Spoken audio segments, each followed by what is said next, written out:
there should be some kind of sanctions against that place until they make some type of change. You can't take the vertebrae out of your back just to fit inside of someone's ceiling.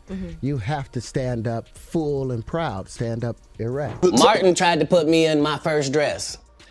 When he had to go on his hiatus, he tell me, Katt, when I come back, I need you. You my young partner, you my brother in comedy. When I come back, just promise me that my next movie, it'll be me and you. We gonna do it together. It appears that Katt Williams has gained another supporter in Terrence Howard, who is now sharing his experience of rejecting Hollywood's pressure to portray black men in dresses, a trend criticized by comedians like Dave Chappelle and Katt Williams. Terrence claims Hollywood attempted to strip black men of their masculinity, accusing him of being difficult to work with when he declined such roles. The industry is allegedly pushing an agenda to feminize black men, and Terrence, fed up with being blackballed, hints at the possibility of quitting acting.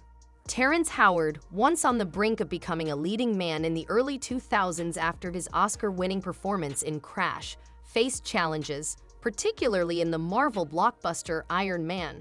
The stuff you've got to watch. See, that's why you got to clear this stuff up. You've got to watch the stuff that they put out there, you know, because they're just trying to make. In 2008, he portrayed Rhodey, but was replaced by Don Cheadle in the sequel, with rumors circulating about a significant pay cut offer. However, the details remain unclear, as Entertainment Weekly reported possible temper issues and being challenging on set. Terrence Howard didn't accept the narrative quietly, alleging that he was deliberately labeled as an angry black man, especially after speaking out against Hollywood's supposed agenda to emasculate black men.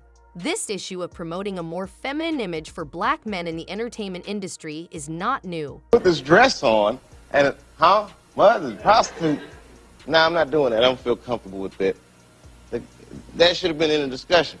What? You don't feel comfortable with it? I mean, it's a hilarious bit. All the greats have done it.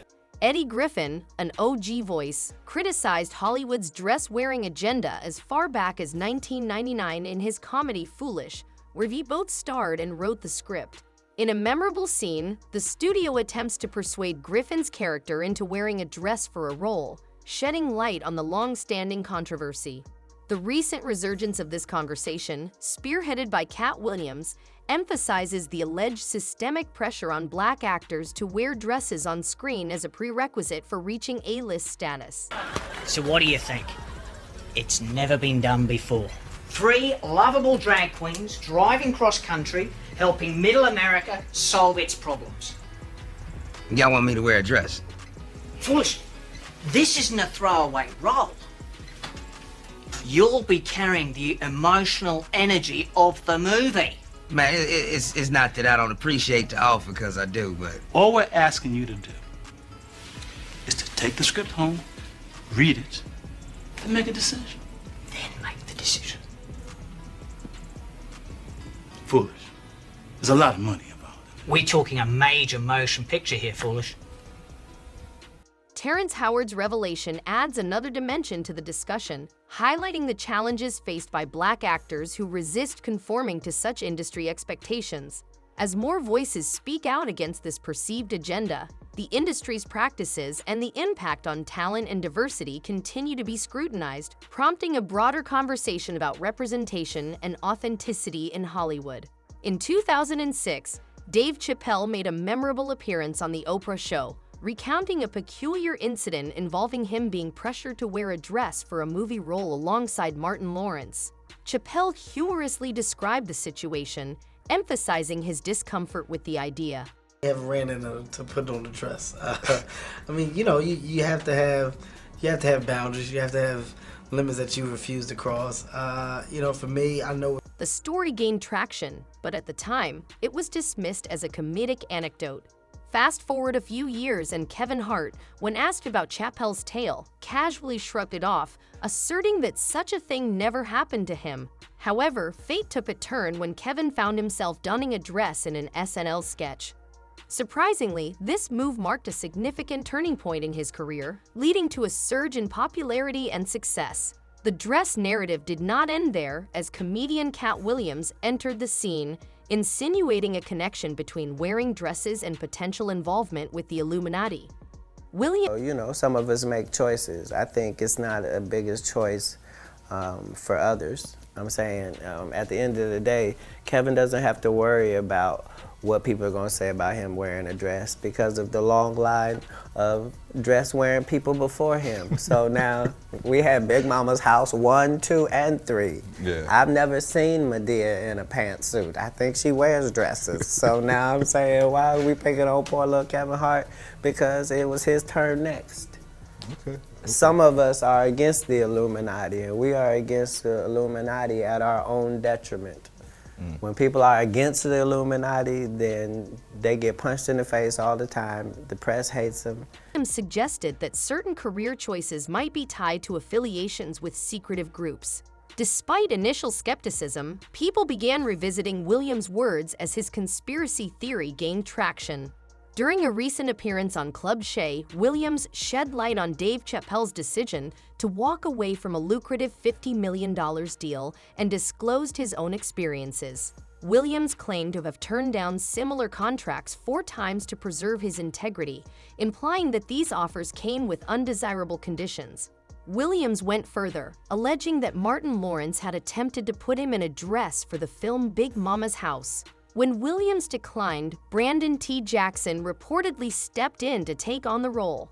According to Williams, Martin had promised him a joint project upon his return from hiatus, but the comedian had to read a script for Big Mama's House, instead causing great discomfort.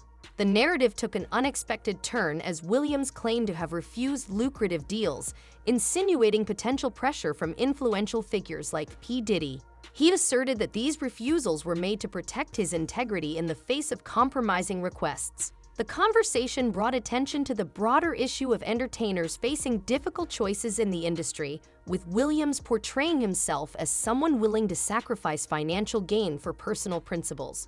Whether one believes in the Illuminati conspiracy or not, Williams' revelations have sparked renewed interest and speculation about the hidden pressures within the entertainment world. In essence, the evolving tale of comedians and dresses serves as a lens through which the public can contemplate the complex dynamics and potential compromises in the pursuit of success in the entertainment industry. In the ongoing discourse surrounding male actors wearing dresses in Hollywood, recent developments have brought Terrence Howard into the spotlight. Expressing frustration with the industry's expectations, Howard asserted that the push for Black actors to embrace a more effeminate vibe is a major reason he distanced himself from Hollywood. In a recent interview, when confronted with rumors about his departure from Iron Man 2 due to alleged anger issues, Howard swiftly dismissed those claims. Instead, he made it clear that he refused to conform to Hollywood's stereotypical portrayal of Black men, emphasizing his commitment to authenticity and resistance against letting industry executives dictate how a Black man should appear on screen. Howard contends that there is a systemic issue in Hollywood where Black men are pushed to adopt a more effeminate image for success. He expressed concern about the industry's double standards, noting that only white men are allowed to be perceived as both strong and non-threatening simultaneously. Howard argued that the new formula appears to emasculate most men, especially Black men, who are perceived as threatening when asserting their strength. In another interview with Revolt, Terrence Howard reiterated his stance, suggesting that the industry demonizes strong Black men while allowing white men to maintain their strength without scrutiny. He voiced his refusal to conform to someone else's narrative and called for an expansion of storytelling that allows men to be true to themselves while appreciating the beauty of women. The internet's response to Howard's comments has been mixed. Some dismiss the concerns as conspiracy theories, emphasizing more pressing issues, while others laud Howard for shedding light on what they perceive as Hollywood's insidious agenda. Supporters argue that Howard and fellow actors like Katt Williams are courageous for exposing the industry's hidden dynamics, while critics see the focus on actors wearing dresses as a distraction from larger societal problems. The ongoing conversation prompts viewers to reflect on the intersection of entertainment, representation, and societal expectations, sparking a variety of opinions on the significance of actors challenging traditional roles and the potential influence of Hollywood's behind-the-scenes dynamics.